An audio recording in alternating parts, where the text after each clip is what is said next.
Assalamualaikum warahmatullahi wabarakatuh.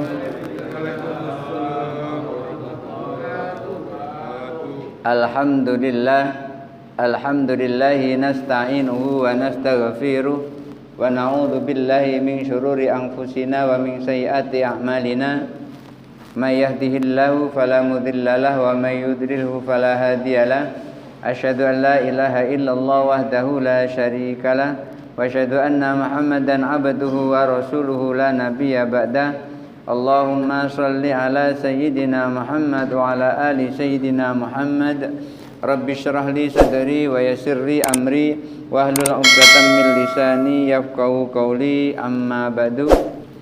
Bapak Ibu hadirin jamaah Masjid Putra Rafi'ah yang dirahmati Allah. Bismillahirrahmanirrahim. Fasal wa awal waktil isya'i, awal waktu isya, idza ghaba syafaku, apabila telah hilang syafaq. Syafaq itu mega. Wawal hamratu, mega itu warnanya merah. Kalau sudah tidak ada mega warna merah di atas, berarti sudah masuk waktu isya. Tetapi majelis ulama sudah menentukan dengan perhitungan falaknya waktu-waktu untuk melakukan sholat seperti yang telah disetel di jam atau telah ditulis di lembaran yang besar. Tetapi sebetulnya awal mulanya adalah waktu isya itu ketika syafaq yang berwarna merah itu sudah nggak ada lagi, atau mega yang berwarna merah kekuning-kuningan itu di atas itu nggak ada lagi. Karena maghrib itu kan ketika matahari terbenam sempurna masuk maghrib, sampai mega yang berwarna merah itu hilang. Begitu hilang masuk waktu isya. Wa qala al-Muzani, Imam Muzani mengatakan asyafaqul bayad. Yang namanya syafaq itu putih. Jadi yang berwarna putih itu sudah enggak ada lagi. Wa dalilu alaihi anna Jibril alaihissalam sholal isya al-akhirata. Dalilnya adalah ketika malaikat Jibril melakukan sholat bersama Rasulullah, sholat isya yang terakhir, hina ghaba syafaq, ketika syafaq itu sudah tidak ada. Wa syafaqatu wal ahmar, dan syafaq itu berwarna merah. Wa dalilu alaihi, syafaq yang berwarna merah itu buktinya atau dalilnya adalah maruya Abdullah bin Amru, yang diriwayatkan oleh Abdullah bin Amru, anna Nabi sallallahu alaihi wasallam qala, bahwa Nabi sallallahu alaihi wasallam bersabda, waqtul maghribi ila andaba hamratus syafaq. Waktu maghrib itu adalah sampai syafaq yang berwarna merah itu sudah tidak ada. Jadi ketika syafaq yang berwarna merah itu sudah tidak ada, itu udah langsung masuk waktu isya. Wali annaha sholatun tata'allaku biihdan niraini, karena sholat isya ini adalah sholat yang ada kaitannya dengan salah satu di antara dua cahaya. Cahaya yang berwarna keputih-putihan dan cahaya yang berwarna kemerah-merahan. Al-mutfiqaini fil ismi, dan kedua-duanya itu memiliki nama yang sama. Namanya sama-sama syafaq, namanya sama-sama mega. Al-khas, nama itu nama yang khusus. Fatata'allaku bi adharihima, maka kaitannya adalah dengan yang lebih tampak, yang lebih jelas di antara keduanya. Wa anwaruhuma, dan juga cahaya keduanya, kasubhi, seperti sholat subuh. Jadi yang ada kaitannya dengan warna, kaitannya dengan cahaya itu adalah sholat maghrib, sholat isya, dan sholat subuh. Sholat maghrib itu berakhir dengan hilangnya syafaq yang berwarna kemerah-merahan. Sholat isya berawalnya dari hilangnya syafaq yang berwarna kemerah-merahan. Kemudian subuh munculnya atau datangnya itu ketika keluar syafaq juga yang disebut dengan fajar, keluar fajar, di mana ada dua fajar. Yang pertama fajar shadiq, yang kedua fajar kadhib.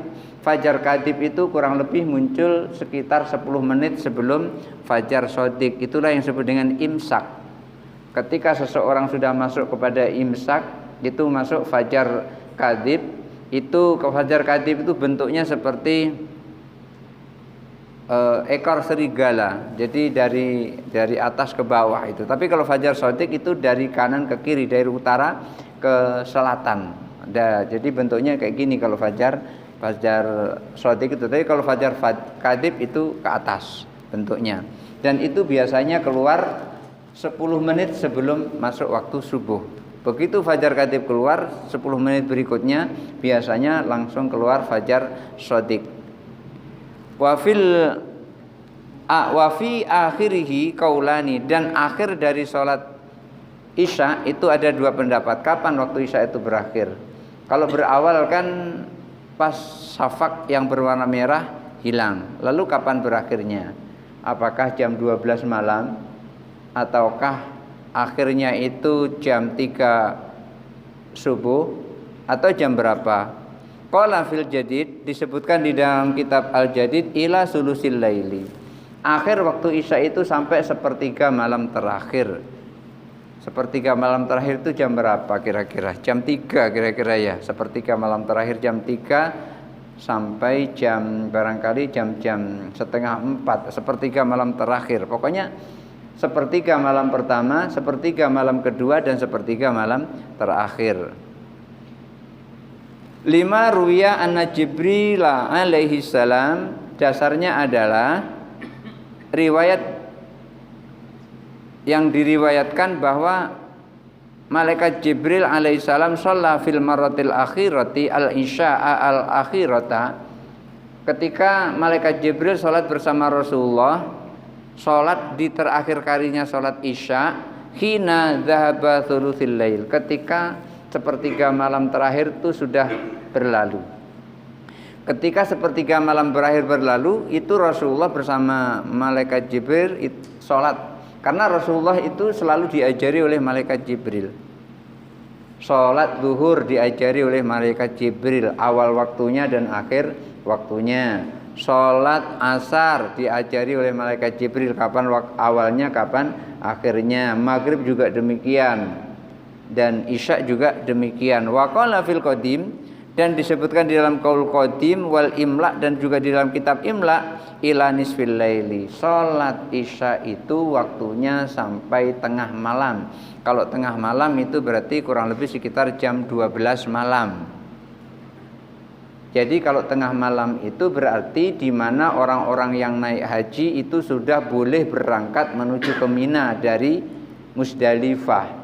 Kan Musdalifah itu sampai tengah malam. Begitu tengah malam sudah lewat, jam 12 sudah berlalu, maka boleh menuju ke Mina. Jadi artinya sampai tengah malam itu ya sama dengan orang-orang yang menunaikan ibadah haji, jam 12 malam berlalu, kemudian terus menuju ke Mina. 5 ruya Abdullah bin Amru radhiyallahu an, berdasarkan riwayat dari Abdullah bin Amr radhiyallahu an, anna Nabi SAW qala, bahwa Nabi SAW bersabda, waktul isya'i ma bainaka wa baina nisfil laili. Waktu isya itu adalah antara waktumu yang sekarang, yaitu pas syafaq berwarna kemerahan itu hilang, wa baina nisfil laili, dan antara setengah malam atau tengah malam. Jadi mulai syafaq hilang sampai tengah malam. Ini menurut riwayat Abdullah bin Amru. Tsumma yadhabu waktul ikhtiyar. Setelah itu adalah waktu ikhtiar.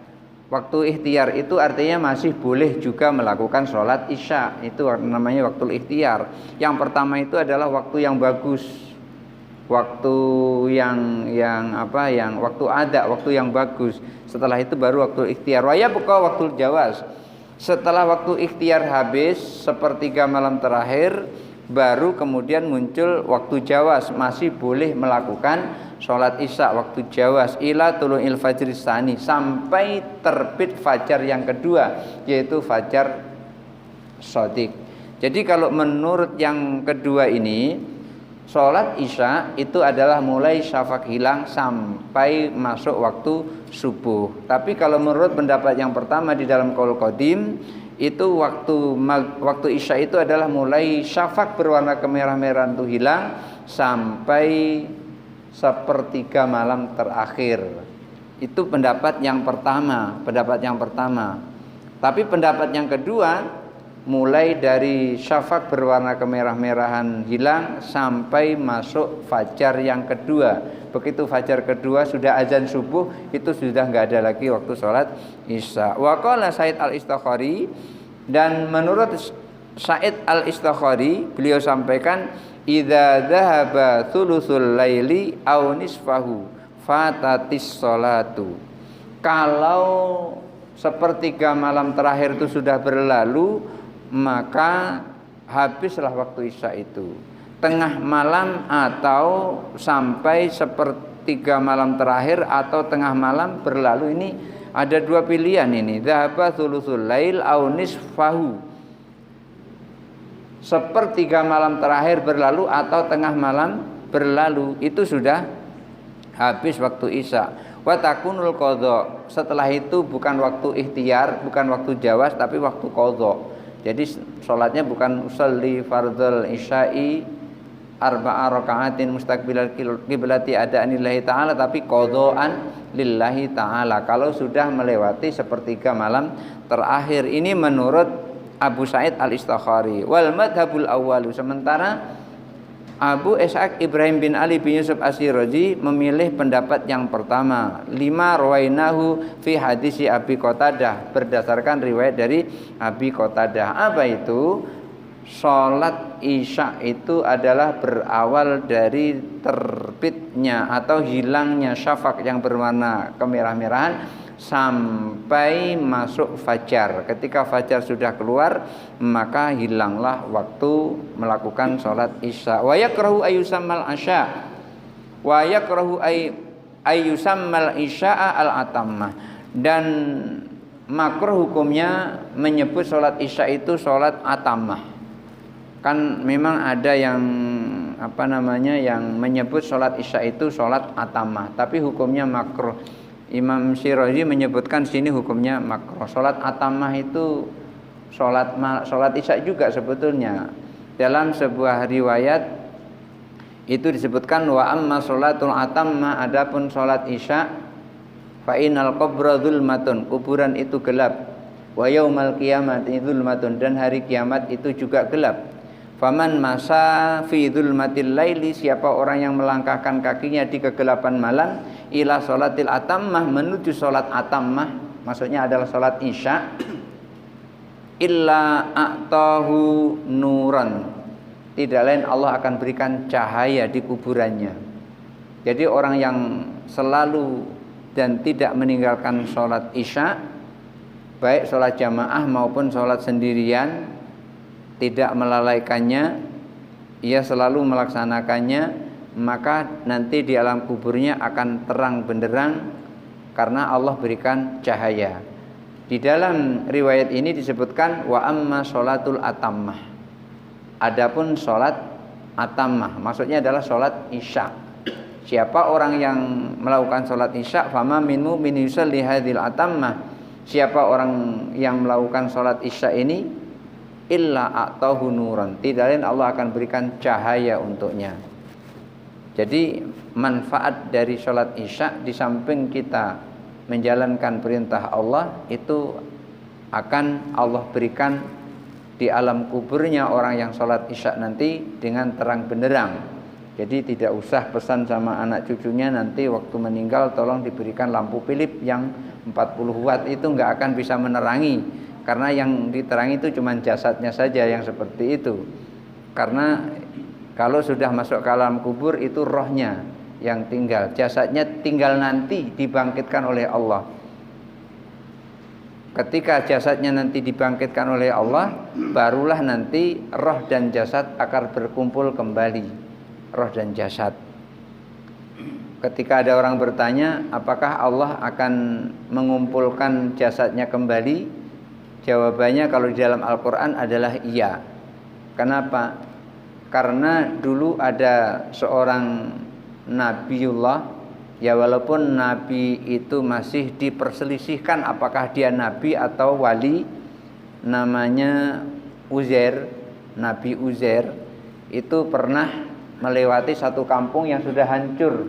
Satu kampung itu, ketika kampung itu hancur, semua binatang-binatang sudah mati, orang-orangnya pun sudah mati, pohon-pohonnya pun sudah mati. Lalu dia merenung dalam hati, anna yuhyi hadhillahul mauta. Jadi dalam hatinya disebut bagaimana caranya Allah menghidupkan semua yang sudah mati ini. Itu di dalam surah Al-Baqarah juz 3. Ayatnya lupa, juz berapa, ayatnya berapa, yang jelas juz 3. Tu au kalladzi marra ala qaryatin wa huwa khawiyatun. Jadi atau seperti orang yang melewati, maksudnya yang melewati kampung itu adalah Nabi Uzair. Dia mau pergi ke kebun, mau memetik buah.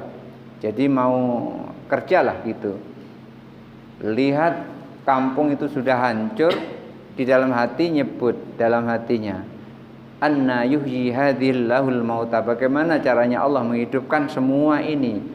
Apa yang terjadi? Fa amatahullahu mi'ata amin. Lalu Allah matikan, Allah tidurkan ia selama 100 tahun. Itu baru ngomong itu, bagaimana caranya Allah hidupkan ini? Langsung fa amatahullahu mi'ata amin. Tsumma ba'atha. Kemudian setelah 100 tahun lalu dibangkitkan lagi. Setelah dibangkitkan lagi, malaikat disuruh datang ke situ. Malaikat nanya, "Kam labis? Berapa lama kamu tidur?" Dijawab oleh Nabi Uzair tadi, "Labithtu yauman au ba'da yaum." Aku barangkali tidur sehari atau setengah hari lah itu. Padahal 100 tahun dibilang sehari atau setengah hari. Lalu dikasih tahu oleh malaikat, "Bal labithta mi'ata amin." Bahkan kamu tidur bukan sehari atau setengah hari, kamu tidur 100 tahun. Ya barangkali kalau bahasa, yang benar masa tidur 100 tahun, ngada-ngada itu. Loh, aku ini malaikat, iya bener, sampean malaikat, masa malaikat guyon kayak gitu, malaikat ngajak bergurau, masa ada orang tidur 100 tahun tuh gimana? Enggak percaya. Yo enggak percaya masa 100 tahun. Fangdur ila ta'amik. Coba lihat tuh makananmu yang kamu bawa tadi tuh. Ada enggak? Rupanya enggak ada lagi makanan tuh. Wangdur ila himarik. Makanan enggak ada? Enggak ada. Sekarang lihat himarmu yang kamu pakai untuk pergi ke sini tadi. Ternyata himarnya itu tinggal tulang belulang. Maka kejadian ini walina ja'alaka ayatan linnasi, untuk dijadikan sebagai tanda-tanda kekuasaan Allah terhadap manusia yang lain. Kemudian setelah itu baru Allah balut tulang-tulang tadi dengan daging, kemudian Allah susun-susun. Ya barangkali kalau kita bayangkan kayak film kartun lah gitu, tak tak tak tak tak langsung jadi lagi gitu, model kayak gitu, sepertinya seperti itu. Atau barangkali film kartun itu nyontoh ke situ, dia baca Al-Quran dulu baru buat film kartun, mirip seperti itu kalau saya bayangkan cara-caranya itu. Maka setelah mengetahui bagaimana caranya Allah menghidupkan yang mati, yang tidaknya berantakan, tidak karu-karuan tadi, maka baru a'lamu annallaha ala kulli syai'in qadir. Aku tahu, inni a'lamu annallaha ala kulli syai'in qadir. Sungguh aku mengetahui bahwa Allah itu maha kuasa atas segala sesuatu. Setelah ditunjukkan oleh Allah seperti itu, baru Nabi Uzair mengatakan, sungguh aku mengetahui bahwa Allah maha kuasa atas segala sesuatu. Yang tadinya mati semua dijadikan tak tak tak tak, sebentar aja itu udah jadi semuanya, sampai akhirnya keledainya itu, khimarnya itu bisa meringkik seperti sebelumnya. Ini Allah buktikan kepada Nabi Uzair yang tadinya dalam hati mengatakan anna yuhyillahul mauta, bagaimana caranya Allah menghidupkan yang mati ini sebanyak ini sekampung ini. Ternyata gampang sekali. Dan juga bukan Nabi Uzair. Nabi Uzair ini masih diperselisihkan oleh ulama apakah dia itu nabi atau wali atau bukan gitu. Karena nabi itu ada 25 yang sudah disepakati. Yang 18 itu tertulis di dalam surah Al-An'am yang 18 itu. Terus yang 7 itu ditulis di tempat lain. Itu dijelaskan di dalam kitab Tuhfatul Murid ala Jauhari Tauhid. Nah, ya. Terkait orang meninggal ya sekalian.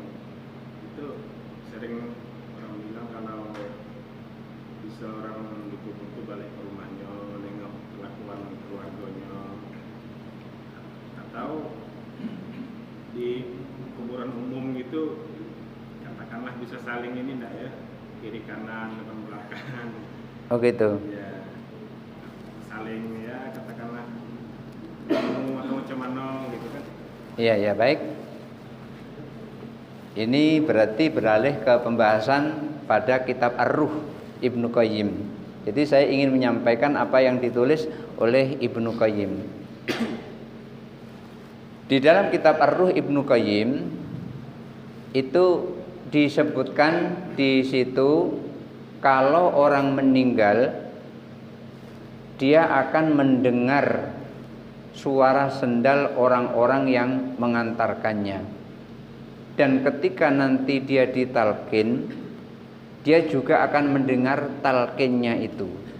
Dan ketika ditalqin selesai seperti man rabbuka, siapa nama Tuhanmu? Lalu jawablah Rabbi Allah, Tuhanku adalah Allah. Man nabiyuka, siapa nabimu? Lalu jawablah Nabi Muhammadun sallallahu alaihi wasallam, nabiku adalah Nabi Muhammad sallallahu alaihi wasallam. Ma dinuka, apa agamamu? Jawablah dini al-Islam, agamaku adalah Islam. Jawablah seperti itu.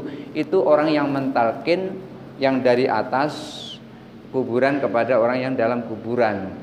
Nanti ketika ditalkin itu mayat itu ternyata dengar. Ini dalam sebuah hadis yang agak panjang. Di situ dikatakan kalau selesai menguburkan mayat itu agar ada yang berada di posisi kepala si mayat. Kemudian terus mengatakan ya fulan bin fulan, ya fulan bin fulana, wahai fulan anaknya ibu fulana. Ya taruhlah namanya ya Samit bin Zahrah umpamanya gitu ya. Ya fulan bin fulana, wahai fulan anaknya fulana. Ketika panggilan pertama seperti itu, maka orang yang meninggal itu dengar. Dia dengar, dijelaskan dalam kitab Ar itu dengar. Cuman ketika dia dengar itu, kita yang menyampaikan itu yang tidak dengar.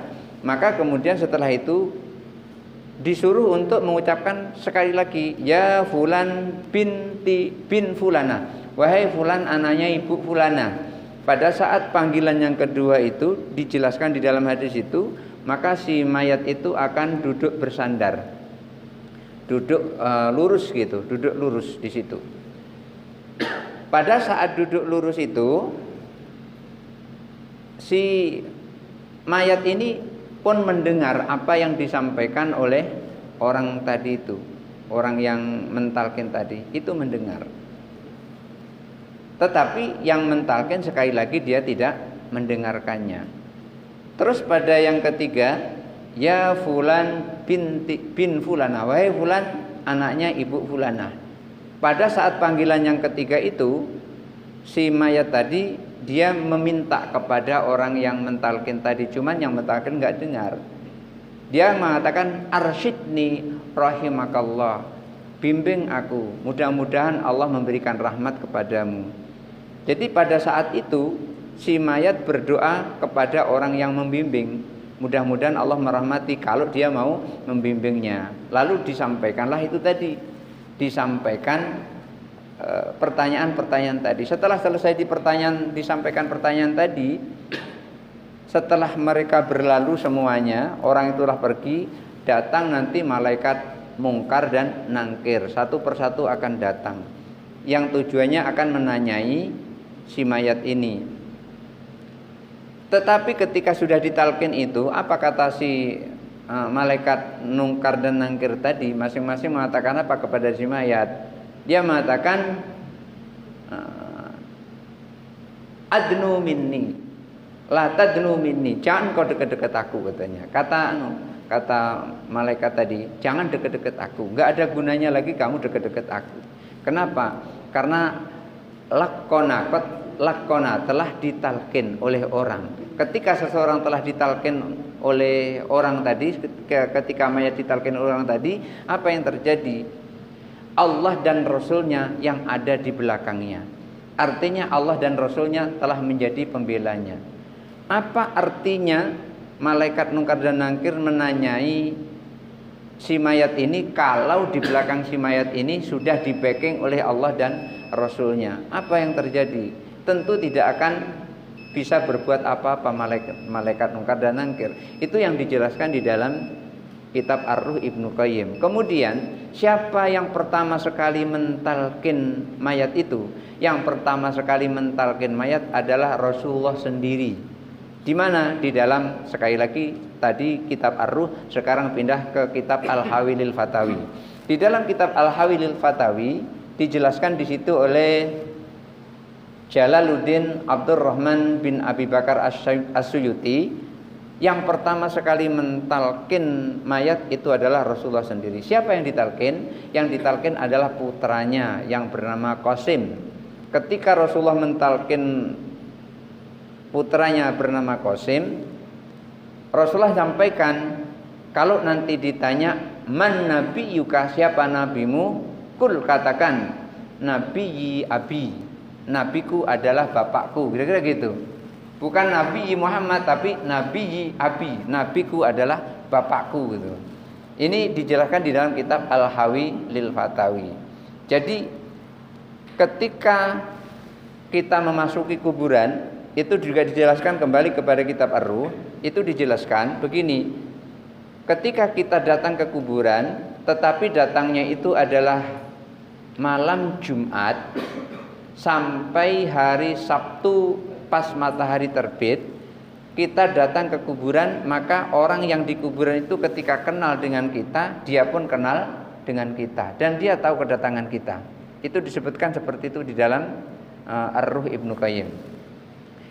Ketika kita mengucapkan assalamualaikum ya dara qaumin minal mu'minina wal mu'minat fa insyaallah bikum lahikun, kita walaupun mengucapkan salamnya itu pelan, itu sudah dengar dari seluruh ujung ke ujung kuburan itu, dengar semuanya.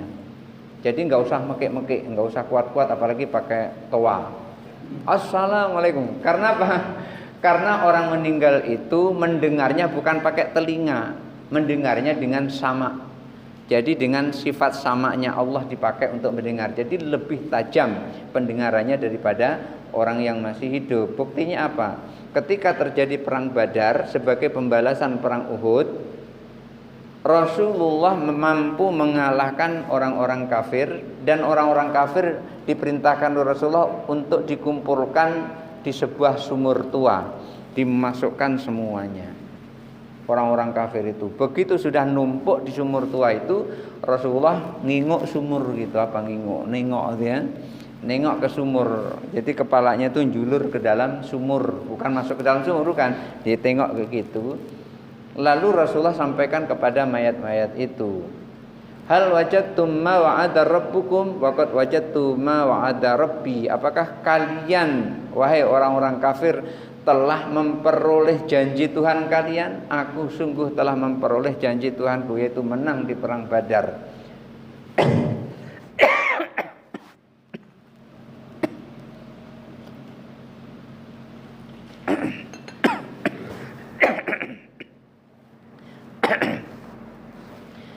Pada saat Rasulullah bertanya kepada mayat-mayat itu, semua sahabat heran, cuman nggak ada yang berani nanya.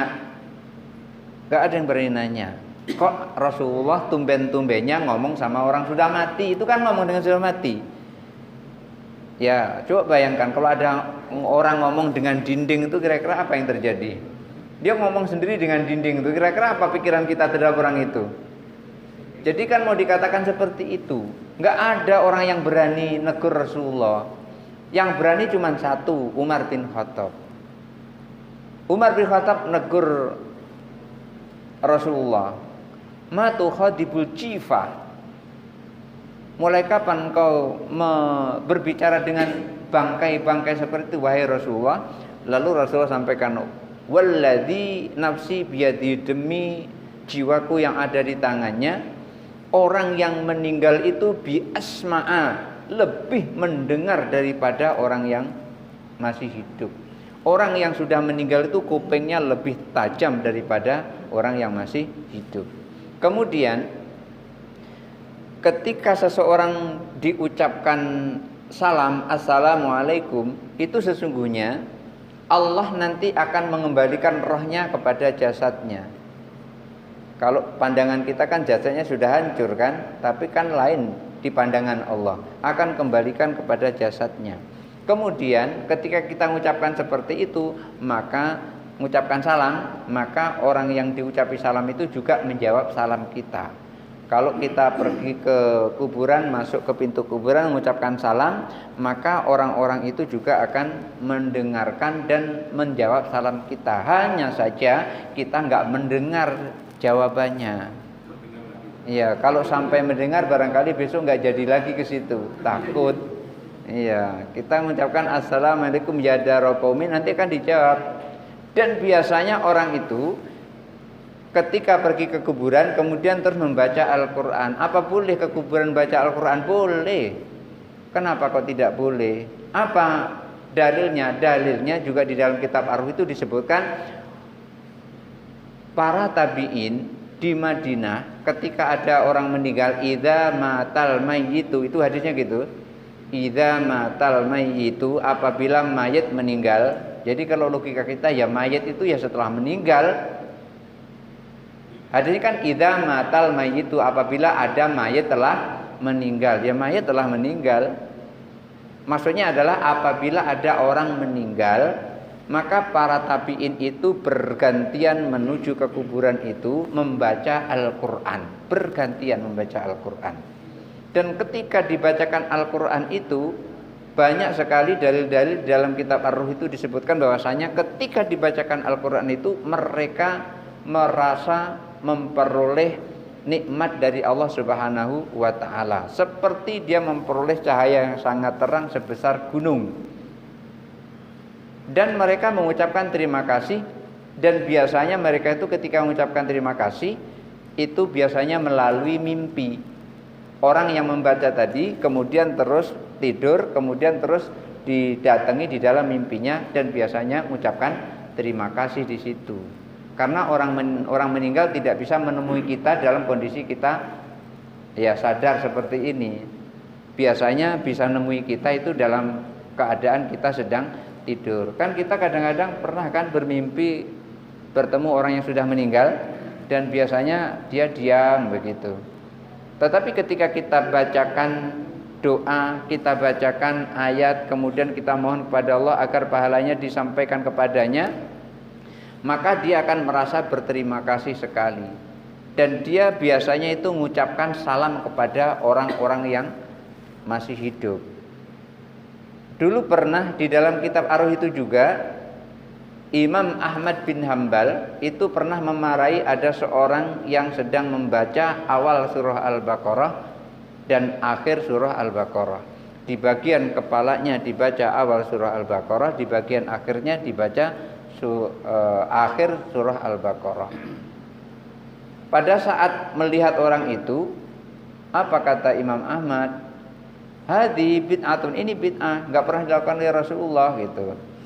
Kemudian ada orang yang negur Imam Ahmad bin Hambal. Beliau menyampaikan, cuman lupa saya namanya siapa orang yang negur ini. Pernahkah engkau meriwayatkan hadis dari guru ini? Nah, begitu. Dijawab oleh Imam Ahmad, banyak sekali hadis yang aku riwayatkan darinya. Aku memperoleh hadis yang diriwayatkan dari guru ini bahwasanya Ibnu Umar itu membacakan awal surah Al-Baqarah dan akhir surah Al-Baqarah pada orang yang telah dikubur. di bagian kepalanya dan di bagian kakinya. Di bagian kepalanya mulai dari alif lam mim sampai humul muflihun, dan di bagian kakinya itu di akhir 3 akhir surah Al-Baqarah, balillahi ma fis samawati dan seterusnya itu sampai akhir surah Al-Baqarah.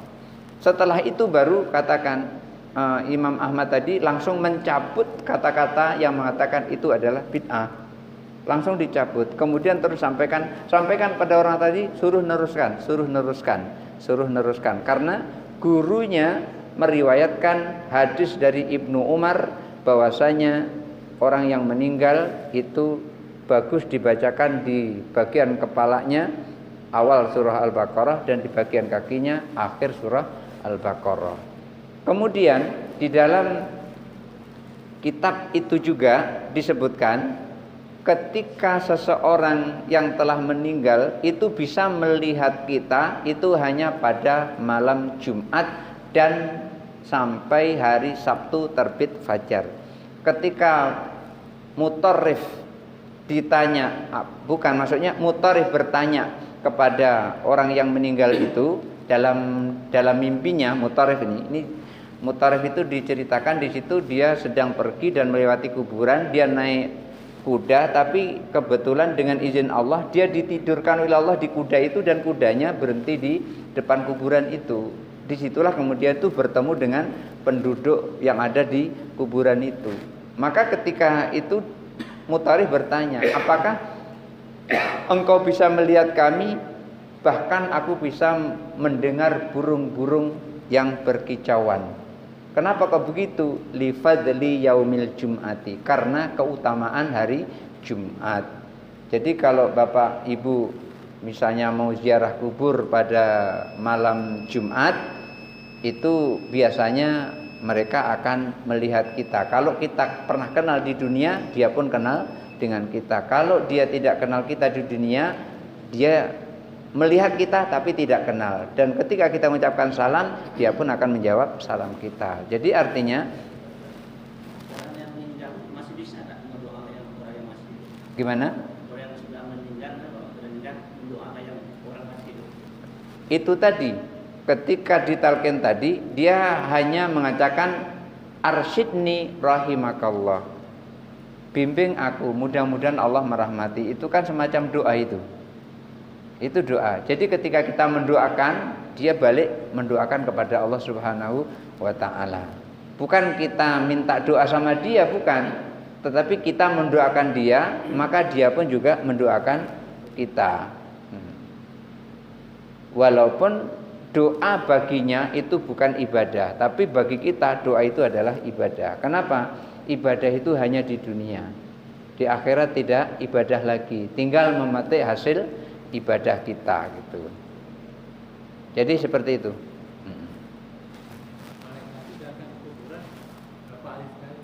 Apa itu?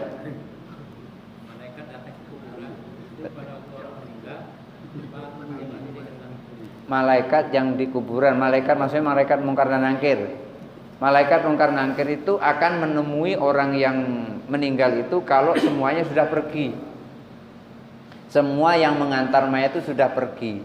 Itulah kenapa ketika ditalkin, pada panggilan orang yang mentalkin terhadap orang si mayat, dia mengatakan arsyidni rahimakallah, bimbing aku, mudah-mudahan Allah merahmatimu. Apakah itu merupakan suatu balasan darinya ketika kita mau membimbing orang yang telah meninggal, terus kita didoakan Allah merahmati kita?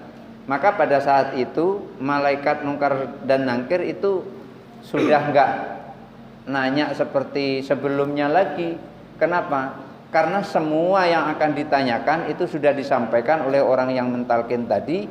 Dan ketika sudah disampaikan oleh orang yang mentalkin itu, maka pembelanya adalah Allah dan Rasulnya. Ketika pembelanya Allah dan Rasulnya, di belakang orang itu Allah dan Rasulnya, yang menolong adalah Allah dan Rasulnya, apa yang terjadi? Ya tentu saja malaikat mungkar dan nakir nggak bisa berbuat apa-apa lagi kan gitu. Itu dijelaskan di dalam kitab Ar-Ruh. Ya. Kalau orang kubur itu kadang-kadang ada yang tidak baca talqin itu. Gimana? Ada yang tidak membacakan talqin. Ada yang tidak membaca talqin, terus? Jadi apakah tetap ada dialog antara apa si mayat itu dengan yang Oh iya. Ada orang yang dikubur tapi tidak dibacakan talqin juga tidak apa-apa, karena hanya sunnah membaca talqin, tidak wajib.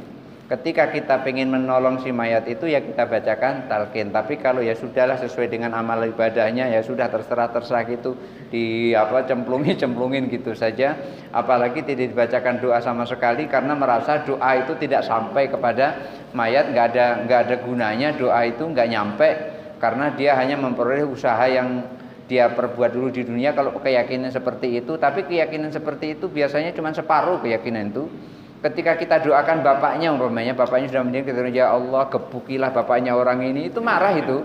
Kalau dia marah itu berarti itu yakin sebetulnya doa itu nyampe. Kalau nggak yakin dia nggak akan marah. Dan ya Allah siksakanlah bapaknya si fulan ini sehingga dia terkapar di neraka, sehingga dia babak belur di neraka, sehingga dia kesusahan penyet di neraka gitu. Kalau dia marah itu berarti dia yakin bahwasanya doa kita sampai kepada si mayat itu. Tapi kalau dia slow aja, santai aja, memang ya dia nggak yakin itu kalau doa nyampe. Padahal doa itu adalah nyampe. Kenapa? Alasannya wa allaisa lil insani illa ma sa'a. Manusia itu tidak memperoleh apa-apa kecuali yang dia usahakan. Padahal maksud dari ayat itu bukan begitu. Ayat ini sudah mansuh, sudah dihapus hukumnya dari Allah. Karena di dalam ayat Al-Quran itu ada ayat nasih, ada ayat mansuh, dan itu termasuk ayat yang mansuh, bukan nasih tapi mansuh. Nah, ketika si malaikat tidak ditalkin tadi, ketika tidak ditalkin maka nanti akan ditanya oleh malaikat mungkar dan nangkir. Itulah kenapa ketika ada orang meninggal kita sedekah makanan di hari ketiga sampai ke hari jadi hari pertama sampai hari ke-7. Kenapa kok begitu? Di dalam Al-Hawilil Fatawi itu disebutkan orang mukmin itu akan disual oleh malaikat, difitnah. Maksudnya adalah disual, diberi pertanyaan, diuji oleh malaikat, disual oleh malaikat itu selama 7 hari. Itu orang mukmin. Orang mukmin itu kita ini nggak tahu benar-benar mukmin atau ada campuran-campuran gitu kan. Tapi kalau orang munafik itu disual oleh malaikat itu 40 hari. Ini disual. Ketika dikasih sedekah seperti itu, maka sedekah itu akan meringankan dan akan membuat siksanya tidak dahsyat seperti kalau tidak dikasih doa dan sedekah makanan itu. Pertanyaannya, apakah nyampe sedekah makanan itu? Sampai. Kenapa kok tidak? Karena Ubadah pernah bertanya kepada Rasulullah, ya Rasulullah, apakah ada manfaatnya kalau aku bersedekah atas nama ibuku? Itu riwayat Imam Bukhari. Lalu jawab Rasulullah, "Na'am, ya ada manfaatnya." Maka Ubadah kemudian terus mensedekahkan kurma 1 kebun buahnya untuk orang. Padahal itu adalah sedekah si punyanya si Ubadah. Enggak usahlah yang itu masih ada kaitan anak dan emak. Ini yang orang lain. Satu contoh, ketika ada sahabat meninggal, Rasulullah pernah tidak mau mensolatinya. Kenapa? Karena Rasulullah tahu sahabat ini masih punya hutang. Masih punya hutang, berani ninggal dia. Rasulullah nggak mau nyolati. Lalu Rasulullah sampaikan, "Sholati sahabatmu ini." Lalu Qatadah tampil, "Ya Rasulullah, hutangnya aku yang lunasi." Yang hutang si mayat, yang lunasi Qatadah. Ternyata Rasulullah mau menyolatinya setelah dilunasi oleh Qatadah. Ternyata hutang itu sangat berat. Ya kalau bisa dihindari janganlah hutang. Kalau bisa dihindari. Kalau memang nggak bisa lagi dihindari ya apa boleh buat kan gitu. Nah, kalau nanti punya hutang, kalau bisa jangan meninggal dulu. Iya. lunasi dulu gitu. Kalau bisa kan seperti itu. Yang melakukan hutang itu si mayat, yang lunasi Qatadah. Lu ternyata Rasulullah mau menyolati. Itu artinya apa? Amalnya Qatadah sampai kepada si mayat. Satu contoh lagi. Ketika terjadi sholat mayat, apa yang kita baca? Allahumma gfir lahu warhamhu wa'afihi wa'fu anhu. Kita berdoa, yang dosa si mayat, yang mohonkan ampun kita. Kira-kira diampuni tidak mayat itu? Diampuni mayat itu. Dosa-dosanya diampuni. Loh, kenapa diampuni? Kita yang memintakan ampun. Artinya doa kita nyampe kepada si mayat itu. Kalaulah ayat ini wa alaisa lil insani illa ma sa'a belum terhapus hukumnya, belum terhapus kegunaannya, hukumnya belum terhapus, maka enggak ada gunanya sholat mayat. Untuk apa? Ketika kita berdoa Allah maghfir lahu, enggak nyampe doa itu sama si mayat. Untuk apa? Enggak ada gunanya. Ternyata Ikrimah menyampaikan ayat ini adalah fi suhufi Ibrahim wa Musa, berada dalam suhufnya Nabi Ibrahim dan suhufnya Nabi Musa, sehingga ayat ini berlaku untuk umat Nabi Ibrahim dan untuk umat Nabi Musa. Ikrimah menyampaikan adapun untuk umat Nabi Muhammad lahu sa'yahu wa ma sa'a ilaihi. Ia memperoleh usahanya dan memperoleh usaha orang yang diberikan kepadanya, yang diniatkan kepadanya. Itu kata Ikrimah, sahabat Nabi. Kalau kata Ibnu Abbas, hadil ayah mansuhul hukmi, ayat ini hukumnya sudah terhapus. Kita ngikuti sahabat atau ngikuti mereka yang seperti itu? Ya, tentu kita akan ngikuti sahabat. Kenapa? Yang paling tahu ayat-ayat Al-Quran itu adalah Rasulullah. Setelah Rasulullah, yang paling tahu ayat-ayat itu adalah para sahabat. Ya tentu kita ngikuti pendapat para sahabat. Dan tidaklah seseorang itu memperoleh apa-apa kecuali yang ia usahakan. Itu terjemahan ayatnya, tapi maksudnya tidak seperti itu. Karena Qatadah menjelaskan, bukan Qatadah, Ibnu Abbas menjelaskan ayat ini hukumnya sudah mansuh, diganti dengan surah Tur ayat 21. Jadi ayat ini hukumnya diganti dengan surah At-Tur ayat 21. Sementara Ikrimah mengatakan ayat ini kenapa kok dihapus hukumnya? Karena ayat ini sebelumnya itu sudah berada pada suhufnya Nabi Musa dan suhufnya Nabi Ibrahim. Jadi ini berlaku untuk umat Nabi Musa dan umat Nabi Ibrahim. Jadi sudah masuk Isya? Oh, masih tanya lagi. Kalau meninggal, nanti misalnya ada hidupnya kurang utuh di kuburan, itu tetangganya tahu nggak? Gimana? Setelah Gimana? orang meninggal. Kalau orang meninggal, Ya, di kuburan itu dia kurang beruntung katakan ada kesalahan. Tetangga sebelahnya tahu nggak? Waduh di tanda kuburannya. kuburan. gimana? Tanda kuburan. Orang di kuburan yang kiri kanan tuh tahu dah. Oh gitu, iya. Al-Ihwal. Iya ya, betul. Itu ada dijelaskan di dalam kitab Ar-Ruh juga begitu.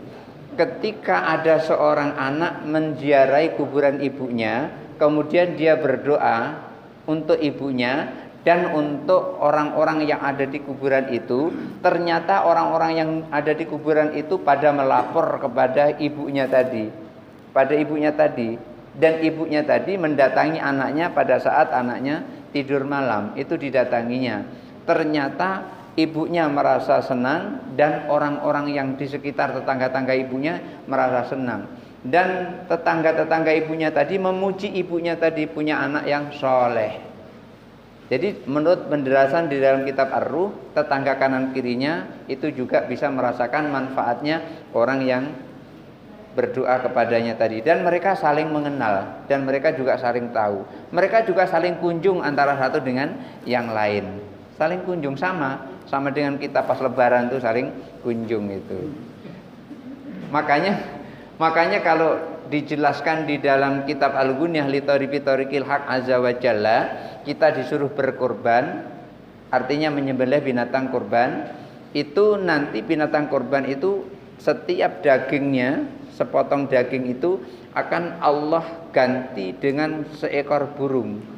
Burung itu di telehnya di bagian depannya itu nanti ada kantong, dan disitulah nanti kita duduk di situ mau pergi kemana tinggal ngomong antar aku ke tempat nenek, diantar yang ke tempat nenek terbang ke sana gitu.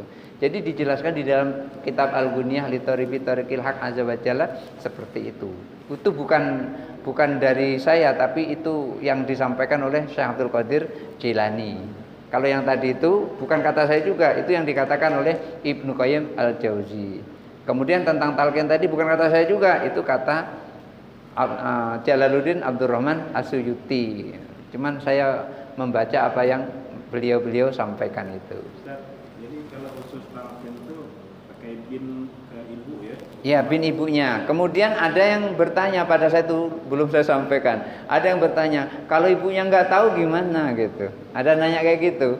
Lalu Rasulullah sampaikan ansib ila ummi Hawa. Kalau ibunya nggak tahu ya sudah, berarti bin ummi Hawa. Jadi artinya bin Hawa. Jadi anaknya ibu Hawa gitu. Jadi iya. Jadi kalau nggak tahu bapaknya, itu yang disebut itu ibunya, itu bukan bapaknya. Karena kalau bapak itu kita nggak tahu anaknya si bapak itu atau bukan. Yang jelas kan kalau ibu itu udah pasti anaknya si ibu itu. Iya. Karena yang melahirkan adalah si ibu itu. Cuman anaknya si bapak itu kita belum tahu. Jangan-jangan ada bapaknya yang lain, kita kan nggak tahu gitu. Jadi yang paling jelas adalah anaknya si ibu itu. Makanya disebutkan di dalam riwayat itu adalah bin ibunya. Kalau ibunya nggak tahu berarti dinisbahkan kepada ibu Hawa. Artinya istrinya Nabi Adam alaihissalam. Walaupun istrinya Nabi Adam itu juga berasal dari tulang rusuknya Nabi Adam. Kenapa kok begitu? Karena nama sinatan. Nabi Adam itu tidur sejenak, sebentar cuma tidur. Les gitu. Terus bangun tiba-tiba ada perempuan cantik di sebelahnya. Kaget dia. Saking kagetnya, kalau kita kan kagetnya terkontrol. Wih, siapa kamu kan gitu kalau kita kaget kan? Ngapa bang? Kan gitu kan? Kaget. Nabi Adam kagetnya lain. Bukan siapa kamu, tapi kamu punya siapa gitu. Kalau kita kan man anti, siapa kamu? Dia enggak. Liman laki, kamu punya siapa gitu. Masya Allah. Kagetnya kok kamu punya siapa, bukan siapa kamu gitu. Ya spontan dijawab oleh Ibu Hawa, ana laki, aku punyamu. Ya udah langsung dipegang, katanya punyamu. Jadi langsung dipegang. Datang malaikat Jibril datang. Gak boleh, jangan dipegang dulu. Stop, jangan dulu. Masih haram gitu kan. Belum dibawa ke kantor KUA, kemudian kayak gitu. Ini harus bawa dulu ke kantor KUA-nya Ustaz Zainal gitu kan. Kira-kira begitu. Lalu Nabi Adam bertanya, ini masih haram itu, harus dihalalkan dengan mahar gitu. Jadi halalnya perempuan itu karena mahar. Lalu ditanya oleh Nabi Adam, "Wa ma mahru, apa maharnya?" Dijawab oleh malaikat, "Antusalliya ala nabi akhir zaman."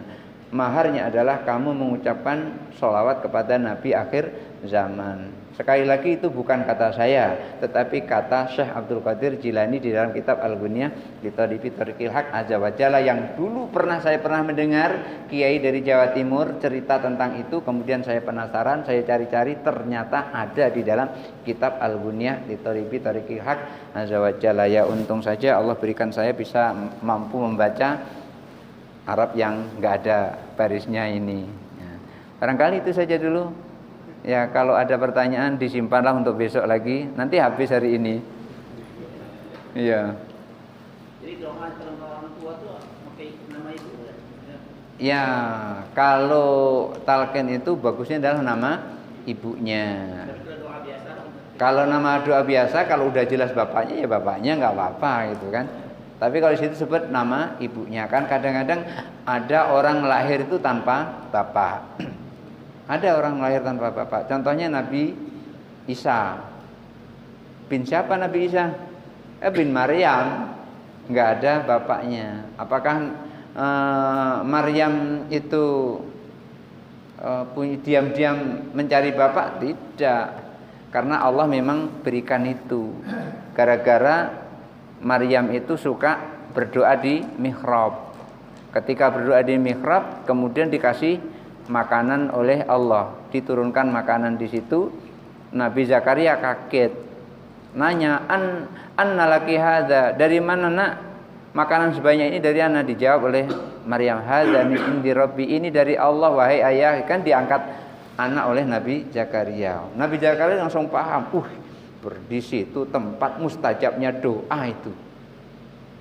Maryam berdoa di situ, langsung dikasih makanan. Akhirnya apa? Tabarruk.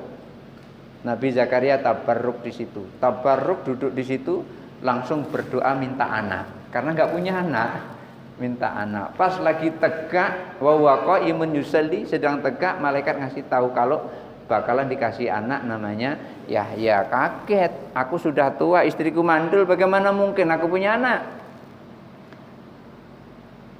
Nabi Zakaria udah umur 80-an tahun, istrinya udah umur 70-an tahun, bagaimana punya anak itu? Bagaimana cara punya anak, udah tua gini? Enggak mungkin. Kalau yang punya apa tanda-tandanya? Dijawab oleh malaikat, alla tukalliman nasa thalathata ayyam.